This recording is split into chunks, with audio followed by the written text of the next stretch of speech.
मेरा नाम अजय शर्मा है। यह बात उस समय की है जब मैं बीबीए फर्स्ट ईयर में था।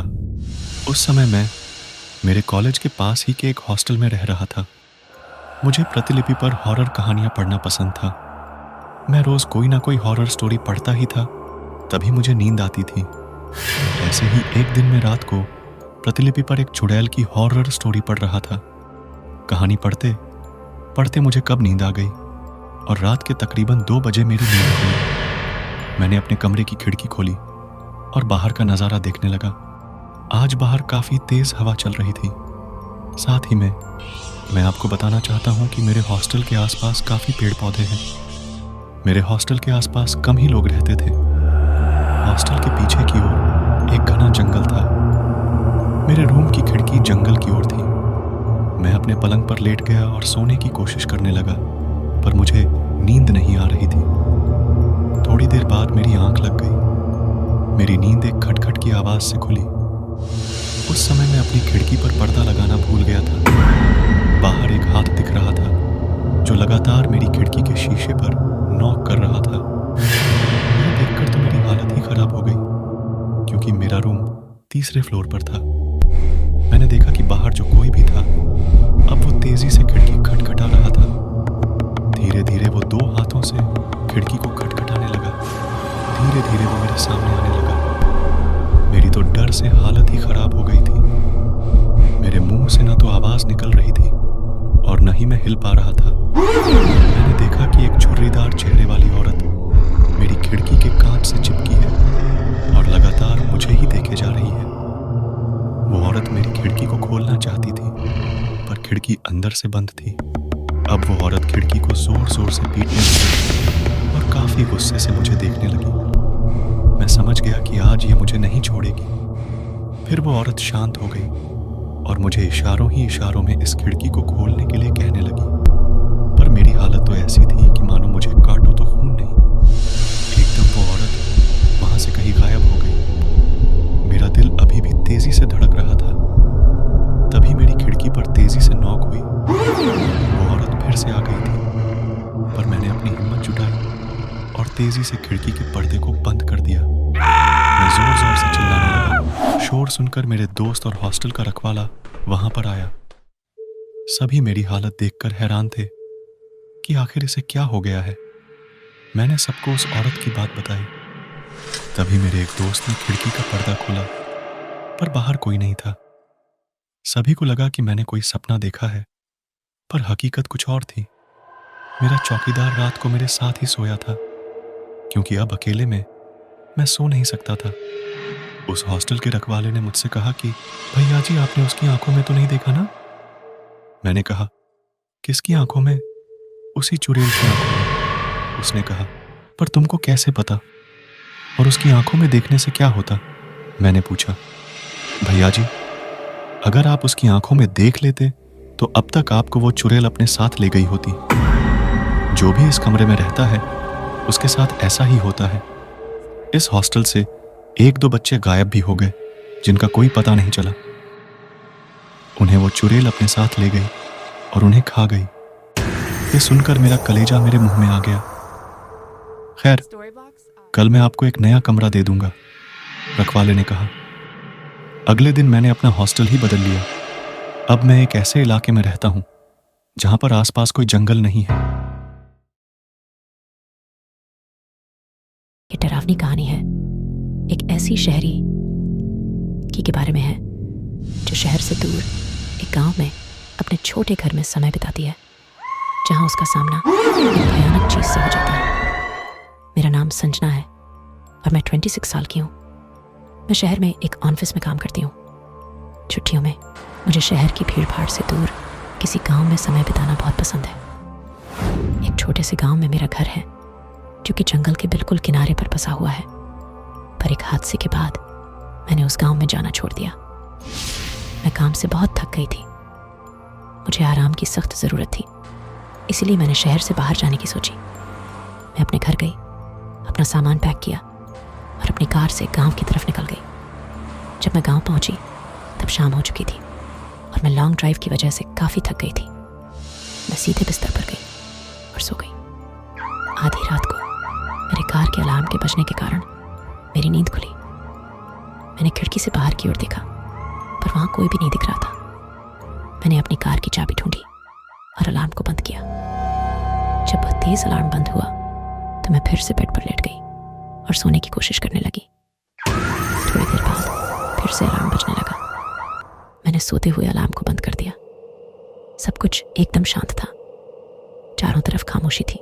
कुछ 5 मिनट बाद अलार्म तीसरी बार बजा। 1 या 2 बार तो फिर भी चलता है, पर बार बार अब मैं जानना चाहती थी कि क्या हो रहा है। ऐसा तो नहीं कि कोई मेरे साथ मजाक कर रहा हो, पर इस समय इतनी रात को मैं पर्दे के पास खड़ी होकर देखने लगी। थोड़े समय बाद मैंने चांद की रोशनी में किसी को झाड़ियों से मेरी कार की ओर आते हुए देखा। वह जो कोई भी था वह काफी लंबा, पतला और काले रंग का था। वह कार के पास आया और उसने अपने लंबे और पतले हाथों से कार को लॉक किया। फिर से अलार्म बजा, पर वह काली आकृति तेजी से वापस झाड़ियों में चली गई। उस वक्त मैं जान चुकी थी कि क्या हो रहा है। मैं डर से कांप रही थी। मैं अलार्म को बंद कर उस चीज पर नजर रखने लगी। वह चीज झाड़ियों से बाहर आई और धीरे धीरे मेरे घर के गेट के पास बढ़ने लगी। अपने एक हाथ से उसने गेट के लॉक को खोला। मैं इतना डर गई थी कि मैं हिल भी नहीं पा रही थी। मेरे दिमाग में कई तरह के बुरे विचार आ रहे थे। वो क्या है? वह मुझसे क्या चाहता है? वह क्या कर रहा है? क्या वह यहाँ से कभी जाएगा भी? मेरे शरीर में सिर से लेकर के पांव तक कपकपी छूट गई थी। मेरा गला सूखा था और मेरा दिल जोरों से धड़क रहा था। मैं बहुत ही भयभीत थी और डर के मारे मेरे दांत किटकिटा रहे थे।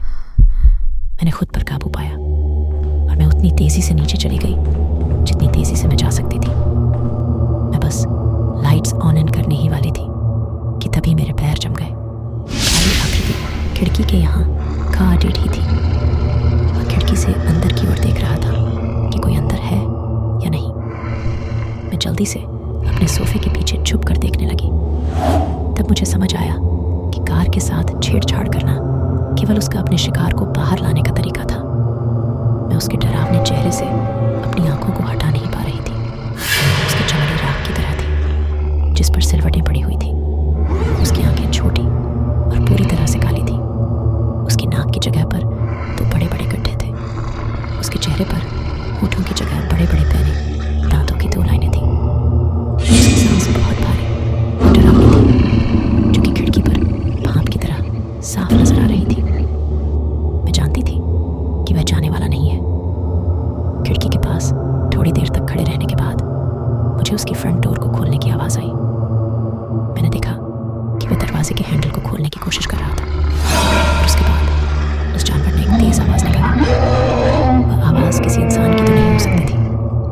वह आवाज़ ऐसी थी कि मानो कोई पागल कुत्ता हड्डी को चबा रहा हो।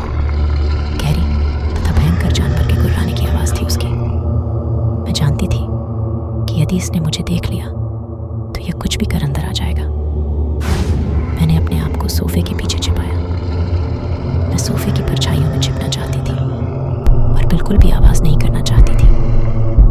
मेरी आंखों से आंसू बह रहे थे। मैं अपनी नसों की आवाज़ सुन पा रही थी। मैं बस मरने ही वाली थी। मुझे नहीं पता मैं कितनी देर तक वहां छिपी रही। जब मैं उठी तो मैंने दरवाजे की तरफ देखा। वो जानवर जा चुका था। दरवाज़ा अपनी जगह पर था और सब कुछ सेफ लग रहा था। मैं सीढ़ियों से ऊपर की तरफ गई और मैंने खिड़की से बाहर की ओर देखा। बाहर रोशनी थी। वहां पर किसी भी तरह का कोई खतरा नहीं था। मैंने इस मौके का फायदा उठाया और अपनी चाबियां उठा ली। मैंने अपना सामान भी नहीं लिया। मैं कार की तरफ भागी। मैं कार में गई और दरवाजे को बंद कर जितनी तेजी से हो सके उस गांव से बाहर निकल गई। मैं तब तक गाड़ी चलाती रही जब तक मैं अपने शहर ना पहुंच गई। जब मैं अपने अपार्टमेंट में पहुंची तो मैंने रेडियो ऑन इन किया और मैं एक न्यूज़ सुनने लगी। अनाउंसर ने कहा कि गांव से 2 लड़कियों की लाशें मिल गई हैं। उनका शरीर पूरी तरह से कटा फटा पड़ा हुआ दलदल में पड़ेठा था। मुझे मालूम है कि जो वो जानवर चाहता था वह उसे मिल गया। रात को मैं दोस्त के घर से लौट रहा था, तब मेरे साथ एक डरावना वाकया पेश आया था। यह बात नवरात्रि के समय की है। उस समय मैं अपने दोस्त के घर नवरात्रि में दिया हुआ होमवर्क पूरा कर रहा था। उसका घर मेरे घर से कुछ 15 मिनट के रास्ते पर था। नवरात्रि का समय था तो हर जगह नवरात्रि के भजन चल रहे थे और लोग भी काफी धूमधाम से माता रानी की भक्ति में मग्न थे। हम दोनों का होमवर्क पूरा हो गया। हमने एक दिन में ही पूरा होमवर्क कर लिया था। जिस समय हमारा होमवर्क पूरा हुआ उस समय रात के 11 बज रहे थे। पर मुझे इस बात से कोई फर्क नहीं पड़ रहा था, क्योंकि पहले भी मैं उसके साथ इतनी रात तक रुका था, पर हर बार मैं उसके घर पर ही रात रुकता था। पर आज मुझे घर जाना था तो मैंने अपना सारा सामान उठाया और उससे बाई अपने घर की ओर निकल गया। रात काफी हो जाने के कारण आसपास चहलकदमी बिल्कुल नहीं थी, पर मुझे इस बात से कोई फर्क नहीं पड़ रहा था और मैं अपने घर की ओर बढ़े जा रहा था। तब मेरे सामने दो रास्ते आए। दोनों रास्ते मेरे घर की ओर जाते थे। एक रास्ता थोड़ा लंबा था और दूसरा रास्ता एक गली से होकर जाता था। मैंने जल्दी पहुंचने के लिए उस गली का रास्ता चुन लिया।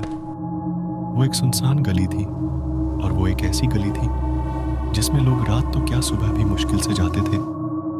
पर उस गली से मेरे घर तक पहुंचने का रास्ता काफी छोटा था, इसलिए मैंने ये गली वाला रास्ता चुना। उस गली में ज्यादा रोशनी नहीं थी, जिस कारण वहां पर थोड़ा थोड़ा अंधेरा भी था तो सही से दिखाई नहीं दे रहा था। पर फिर भी मैं आगे बढ़े जा रहा था। थोड़ी दूरी पर जाने पर मैंने देखा कि मेरे सामने कोई घर टेढ़ा है। वो जो कोई भी था सही से दिखाई तो नहीं दे रहा था, केवल उसकी धुंधली परछाई सी दिखाई दे रही थी। वो एक घर के कोने पर खड्डा था और उसका चेहरा मेरी ओर था। मतलब उसे पता था कि मैं उसके सामने हूँ। वो जो कोई भी था काफी लंबा था और उसके सर पर मैंने दो बड़े सींग भी देखे। उसे देखकर मेरे पैर वहीं जमीन पर ही जम गए थे और मेरा शरीर डर से कांप रहा था। मैं समझ गया था कि यह कोई इंसान नहीं हो सकता, बल्कि वो एक शैतान था। पर अजीब बात यह थी कि वो शैतान मेरे पास नहीं आया, बल्कि वो दूर खड़ा होकर मेरी ओर ही देख रहा था। मैंने भी अपनी हिम्मत जुटाई और माता रानी का नाम लेकर मैं आगे बढ़ने लगा, पर न चाहकर भी मैं उसे देख रहा था। उसकी आंखें लाल थीं और वो काफी बढ़ा था, इतना कि किसी को भी अपने पैरों में कुचल कर मार सके। मैं उस गली से बाहर निकल आया और अब मेरी जान में जान आई। मैंने पीछे मुड़कर देखा, पर वहां कोई नहीं था। मैं तेजी से भागकर अपने घर लौट आया और अपने कमरे में जाकर सो गया। मुझे नहीं पता था कि वो क्या था, पर घर पर मैंने देखा कि मेरे गले में माँ दुर्गा का ताबीज था। शायद इसीलिए वो शैतान मेरे पास नहीं आ पा रहा था। मुझे मेरी दादी की भी बात याद आई। पर अच्छी ताकतों के साथ बुरी ताकतें भी इस दुनिया में भटकती हैं।